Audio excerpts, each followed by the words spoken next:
On 21st of August 2019, the Critical Edge Alliance and Roskilde University held a public panel debate in Copenhagen on the topic of the UN Sustainable Development Goals. The event was organized in cooperation with Blockshop. The group had invited Mogens Lykketoft, former president of the UN General Assembly and former minister, and experts from the academia, business community, civil society and the UNDP to discuss implementation of the SDGs and the critical role that different stakeholders play. This podcast, with highlights from the 2-hour-long discussion, is produced by Rikke Nørlind and edited by Mads Folmer Jensen. The debate was moderated by Werner Christiansen. In his introduction, he gives the floor to Hanne Andersen, rector at Roskilde University. So we're very pleased for this session to be welcomed by Hanne Andersen, who is a rector at Roskilde University. Okay, thank you very much. On behalf of Roskilde University and the Critical Edge Alliance, really happy to see so many of you and looking very much forward to the debate. A truly expert international panel with a global outside or outlook, insight and outlook, from science and from political work and from business and from many different angles that you're going to cover in order to discuss the UN global the sustainable goals. We're also very happy that we can be here at Blockshop. Thank you for coming and welcome on behalf of the Critical Edge Alliance and Roskilde University. So we're pleased also to hear now from the Chief Commercial Officer at Blockshop, Frederik Tauber. Thank you. Welcome to Blockshop. We are the Nordic hub of innovation and co-working. So besides renting out 10,000 square meters to companies, organizations, municipalities, we basically, our mission is to create partnerships not only in Denmark, not only in the Nordics, but internationally. The way we do this is by bringing commercial companies together with organizations, politicians and so forth to exchange knowledge in order to work on creating sustainable urban solutions. We believe that it is in the interaction between people that the solutions will arise. Of course, the SDGs is a big part of this journey, and we work with this on a daily basis as well. So thank you for coming, and I'm looking forward to a great debate today. Thank you. Now, we have a panel with us, which we have in front of us here. We have Mogens Lykketoft, who, of course, will be familiar to a number of you, former president of the UN General Assembly, also Minister for Finance in Denmark for a great number of years, and most recently Minister for Foreign Affairs. We also are very pleased to have P.K. Sajahan with us here. Sajahan comes to us from the Tata Institute of Social Science, one of the members of the Alliance. Sajahan is professor at the Center for Community Organizations at that institute. We have Germán Ignacio Andrade, who's a senior researcher at the Center of the UN Sustainable Development Goals for Latin America and the Caribbean at the University of the Andes. Thomas Bulle is here at close to me. Thomas Bulle Christensen, associate professor and head of the Center for Interdisciplinary Research and Education in Circular Economy and Sustainability, and he's at Roskilde University. Next to me, I have the pleasure of Stine Junge. Stine is a senior private sector advisor at the UNDP Nordic office. Also, we have Klaus Stig Petersen. Klaus comes to us from the private sector. He is head of Global Sustainability and Public Affairs at Novozymes. And last but not least, Rasmus Duhr Jakobsen, representing, as it were, civil society. He is working for Care Denmark, but he's also chair of Global Focus, which is an umbrella organization for civil society organizations engaged in development cooperation. We have 5 minutes for each. And we're going to start off with Mogens Lykketoft. I introduced you previously. I want to hear from each of the panelists how they see the Sustainable Development Goals driving change, and whether they can give perhaps one really good example of change being driven by the SDGs.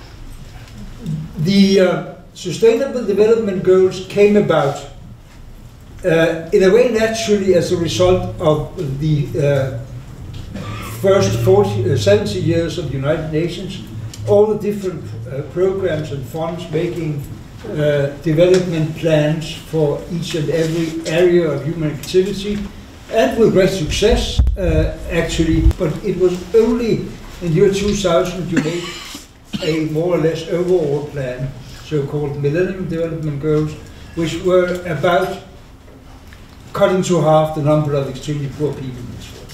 What the Sustainable Development Goals are about is for all people in all countries. And it's the first time that we, as the world community, with at least the formal acceptance of 193 nations, realized that in order to eradicate extreme poverty and live in harmony with this globe and not bring it out of balance, we had to realize we had to walk a different path than we did in the past, because we now had to realize what the Club of Rome said already in 1972. There are limits for the human activities in this globe. The limitations of resources, the impact by a humanity which is 3 times as many as we were when I was born, and the consumption of resources, of natural resources, which is maybe 9 times as big as it was when I was born, tells us that we need a change of paradigm. Until recent, the dominant neoliberal economists told us that resources were unlimited, and for that reason distribution was not that important. What the Sustainable Development Goals tells us is exactly the opposite. Resources are not unlimited, and that's why in order to eradicate poverty, we had to be much more attentive to a much more fair distribution of each income and fortune and power. This program for the future, covering all the existential challenges of humanity, would not have been as ambitious as it actually is if it was not for the millions of people in civil society that actually contributed to the creation of the sustainability. What is your assessment of progress? I mean, how far are we with those ambitions you've outlined? How it's a very complicated question, because I have seen in my lifetime no agenda rolling out to so many people that rapidly as the Sustainable Development Goals. That's the positive side. We have engaged many more people than any other international agenda up till now. But the problem is that there is, especially on Goal 13 on climate, where we had the special Paris Agreement also, an urgency, a very strong urgency of action. Because if we don't solve that problem, stabilizing climate change, we will not be able to mobilize the resources, the political attention for doing all those things mentioned in the Sustainable Development Goals. So, and their governments are acting all too slow, and some are acting in directly the opposite direction. Donald Trump, Bolsonaro, and a number of other people here. But again, third dimension is that we have a more mobilized civil society. We have many more, also major private businesses, and we have mayors of some of the major cities in this world mobilized more than we could expect. Thank you very much. Shah Jahan, we move now to the perspective of your institute and the context of the Sustainable Development Goals in India. Like we were talking about climate change, how climate change is impacting poor and poverty and enhancing poverty. So in that sense, there's a synergy which we see, and the possibilities of synergy is extremely high in looking at SDGs as a potential driver for change. So for example, if I take the example of India, we have been able to bring down the under 5 mortality rate significantly from 126 to 48, though the target was 42. That is a significant achievement. Similarly is the case of infant mortality rate, several other indicators of health. We have been able to make significant changes.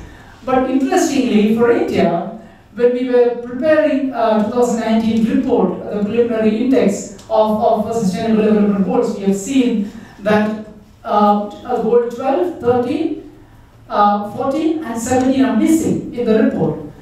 This brings a very, very important dimension of lack of data to present, even make an assessment or make an attempt to address these issues. We do not have data on climate change issues. One of the critical issues for Sustainable Development Goals to measure is the lack of data points for measuring change.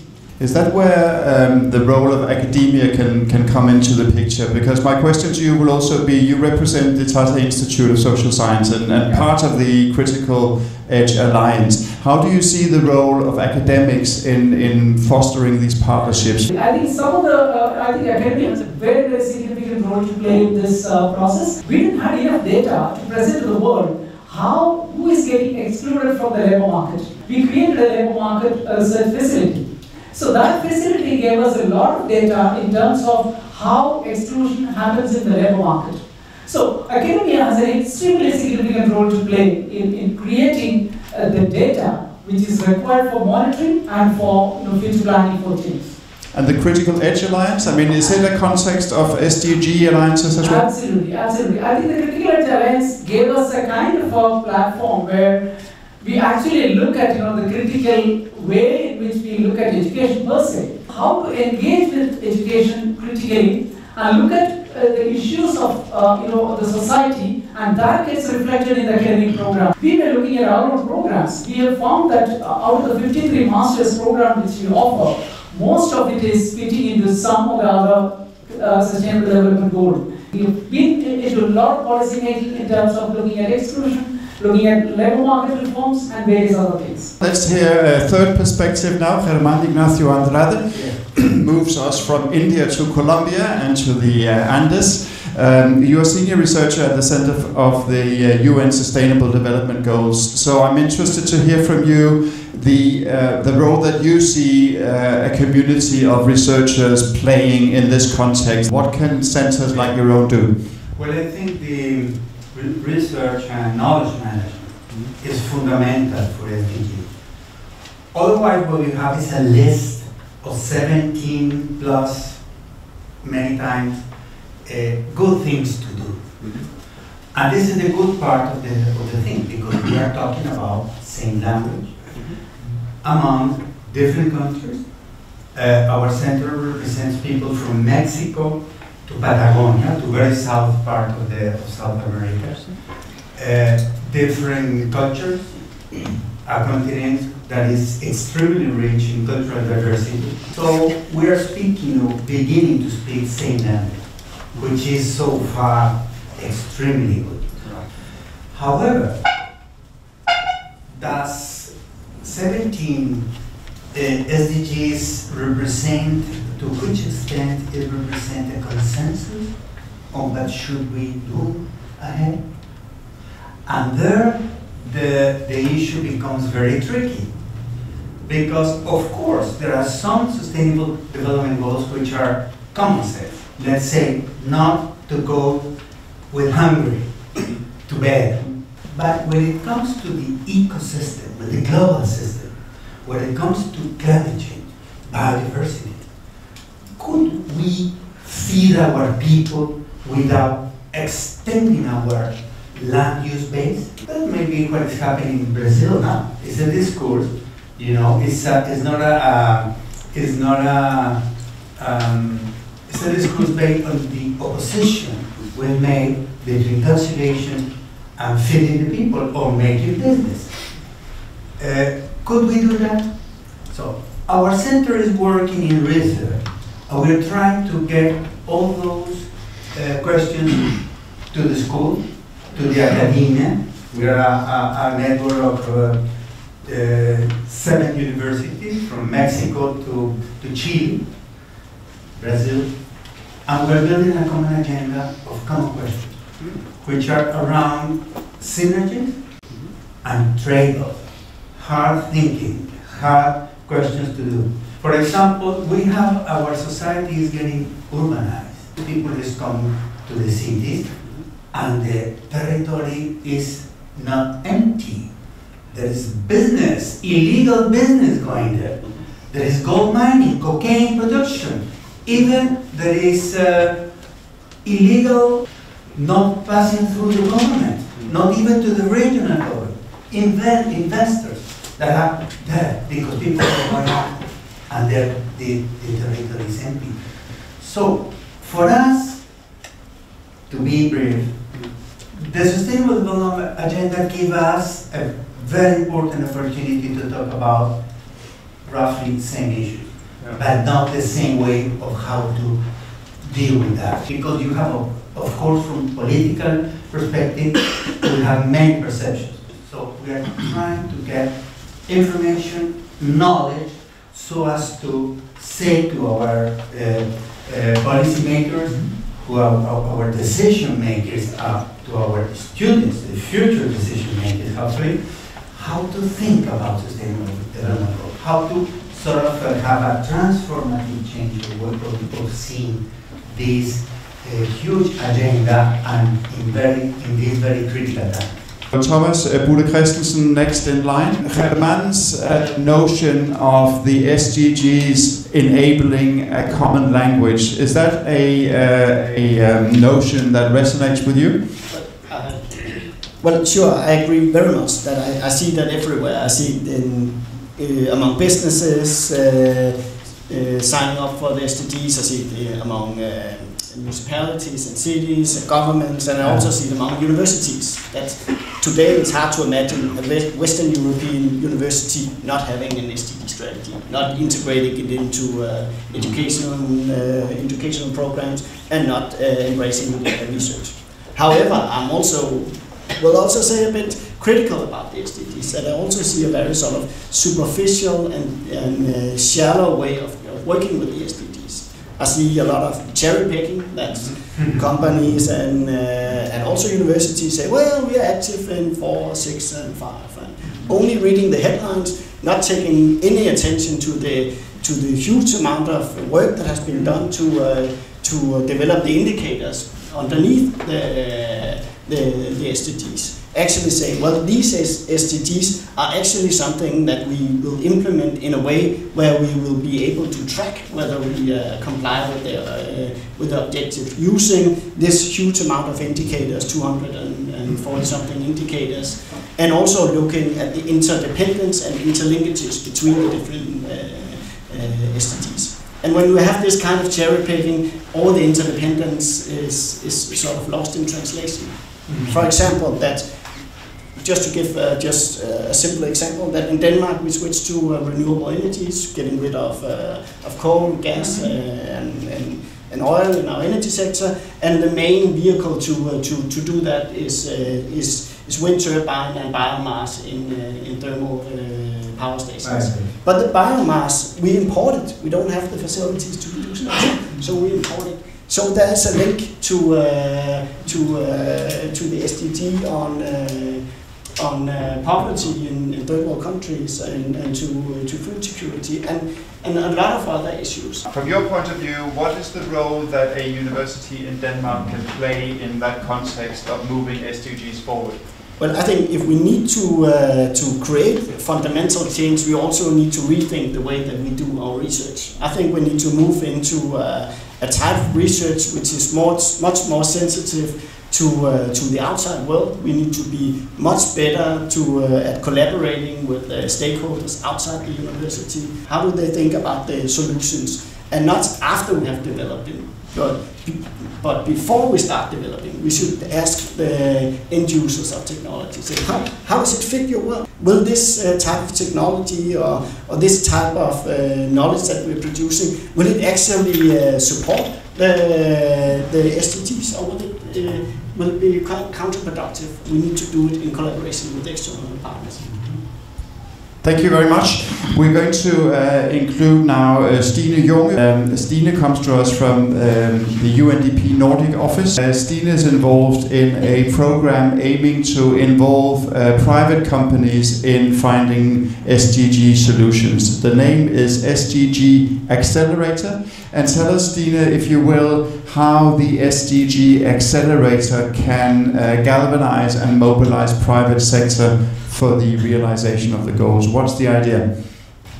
The SDG Accelerator for Small and Medium-Sized Enterprises is a program where we have designed a business innovation journey and an employee engagement component, and that is being used to engage small and medium-sized companies in the SDG agenda in the form of developing new new sustainable business with a significant impact on the Sustainable Development Goals. So it's developing new sustainable products, new sustainable services, and new sustainable business models. So in this SDG Accelerator program that we have actually, we've already implemented in 2018 with 13 companies, and we are implementing this year with 19 companies. Then we had a graduate of the program last year called Desmi. Desmi is a Danish classical company. It's 180 years old. They actually, their core business is developing offshore oil solutions, or actually offshore solutions for the oil industry. What they do is that they have a hardware that you can put into the oceans, and you can, with like big arms, collect oil spills from the surface of the oceans. And they have converted this hardware into a hardware where you can pick up plastics and debris from the 10 largest rivers in the world. So why am I saying the 10 largest rivers in the world? That's because they are actually the source of 90% of the plastics in the oceans of today. So Desmi came into the program, and they are working on developing and have developed a business model on how to actually bring this hardware to rivers in India and in Pakistan. So they got the permission to test this gear in a stretch of 4 kilometers in a sub-river to Ganges in India. And UNDP is a very close partner to governments around the world, so of course we helped establishing the dialogue that they now have with the government and the local authorities to test the gear. And actually they landed a deal where they are now bringing the hardware that they have, the business model they developed, to the whole of the country. They will not make money on it this time, because they actually do this and has made the deal with the government to do it on a non-profit basis. So that's an example of working with the private sector to generate significant impact on the SDGs, but, and that's really important, it's also about making money on your solution. Because if you're a company, and Klaus can talk about that later, you need to have some profits and a turnover to be able to invest in these types of solutions, to scale them, to employ employees, etc. So if you want to scale and make a volume in the SDG impact, you also need to make money. Yeah, so small and medium-sized companies constitute approximately 90 to 99% of all companies in the world. And there's a lot of interest in working with startups and incubation. And the larger companies, the multinationals, many of them are already aware of this agenda and see the business potential in this agenda. Because if you can actually create the solutions to the challenges embedded in the SDGs, you have a business. We moved from the SDG Accelerator to Novozymes. Claus D. Petersen, you represent a company which I think most people would agree has taken the SDGs on board in a major way. Yeah, so it's interesting that I'm apparently the only business representative here in the room. We are driven by profits, and as a Nobel Prize winner, Milton Friedman, formulated it very precisely, the business of business is business, and. Thanks to the SDGs, there's a lot of hope that in the future we can say that the business of business is sustainability. And thanks to the SDGs, we now know what are the needs of mankind in a long-term perspective. So we have never had a better long-term forecast to invest for, to innovate for, and to develop our businesses for, to become maximum relevant to the world. And that is exactly the vision that we use in Novozymes, and that is what sold the idea of embracing the SDGs as much as we have done in Novozymes. So it has led to some fundamental changes. We were engaged in this process already from the beginning in Rio in 2012. In 2014, we used the draft SDGs to inform our strategy development process, and in January 15, we made sustainability our company purpose. We made collaboration and partnerships our strategy. We named our strategy Partnering for Impact, and we defined impact as an impact against a positive impact contribution to the SDGs. Was that a difficult process? Oh yes, I was kicked out of the board many times. But I survived, and we managed to get back, and it took time because there was a lot of skepticism in UN and SDGs, and is that really business relevant, and blah blah blah. But it was at least this business rationale that won the game, because everybody could agree to meeting people's needs is what we can make a profit from. And we could then, I mean, it was difficult to ignore what 193 countries at heads of state level had agreed upon. And if only like 25% of that was going to become through, it was still the best long-term forecast for where we've been rewarded a lot by our employees who love what we do. Our customers are impressed. But the big reward is, of course, it depends on a constructive and productive partnership between the public sector and the private sector and the civil society and consumers. We can do a lot more than we already do. But for this to really be successful, then we need policies and regulations that make it expensive to produce and make it the best profit model to do the right thing for society. And we need also, of course, to make consumers buy the right products and behave in the right way.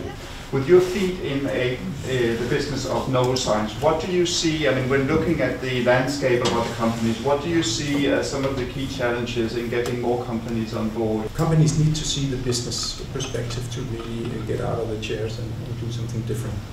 And I think many of the companies that is embracing SDGs today, we need companies to think about their products and what they can do better to contribute more to the SDGs. And for these changes to happen, for companies to change that behavior, to take those risks, they need to be able to see an economic reward. And I'm hopeful that it will be more clear in a not too far future as we see more and more policies get into place, as we see more and more investors move down that road, as we see consumers change behavior, and as the economic reward from doing the right things becomes stronger and stronger and stronger, then every business will follow. Is it a process that happens on its own, or is it a process that we can push in some ways? Everybody is part of that game. Everybody, every consumer, every policymaker, every NGO, every business. It's a big task, but we can do it. Claus, thank you very much. We move to our seventh panelist now, Rasmus Stur Jacobsen.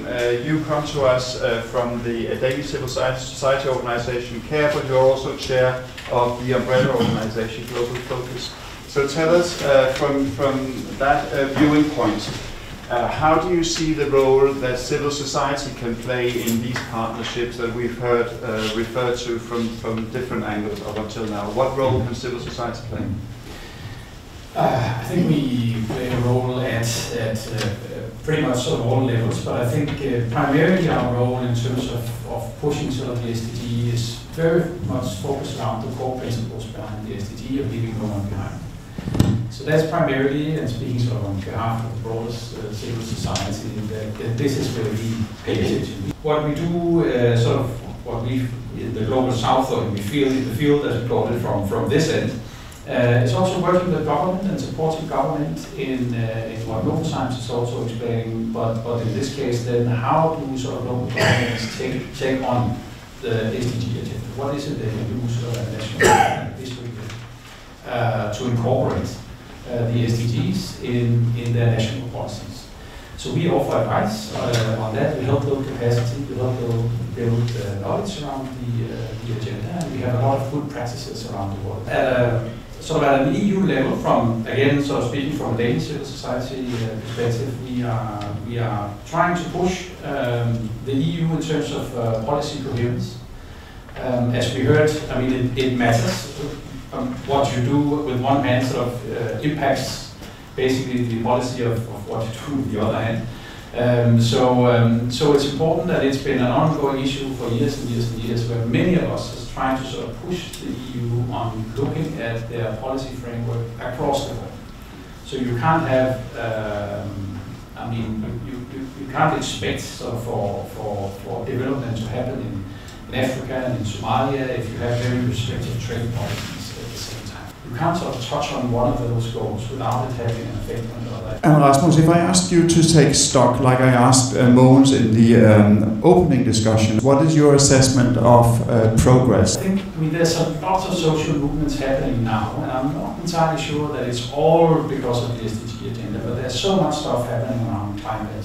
We have Greta Thunberg, what a fantastic person, and how influential she has been in sort of pushing that agenda. At this place, I'm of course also incredibly concerned about a lot of other issues. I mean, we are not in any way sort of doing better when it comes to climate and climate change and what we used to be. Quite the opposite. It's getting worse and worse. In terms of our CO2 contribution from Denmark, it's just going up and up. What concerns me, I think, current the most actually, is what we call civic space, or sort of the opportunity to work in a free and independent manner with these issues. This is not only sort of in harsh regimes, sort of in the global south, it's also in the US, it's happening in Europe and so on, where the space for operating or working with the goals is being more and more restrictive. So that's I think is for me sort of the main concerning sort of barrier now for progress.